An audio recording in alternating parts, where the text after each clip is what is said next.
با سلام، خسته نباشید. مرکز خدمات خودرویی حتی مهاباد آماده است تا خودروی شما را به حالت اولیه کارخانه برگرداند.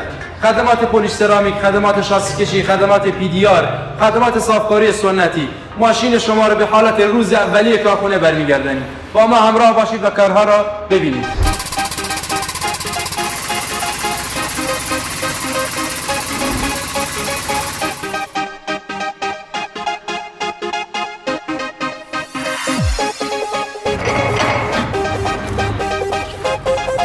شاسی کشی، تدوین و جوشکاری انواع ماشین‌های ایرانی و خارجی.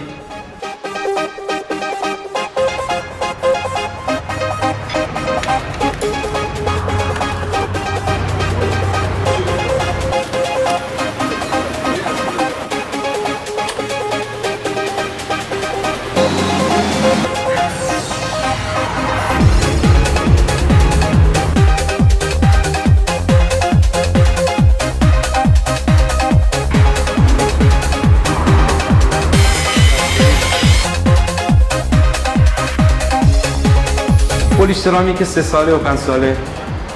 آینه ماشین رو تو تحویل بدید.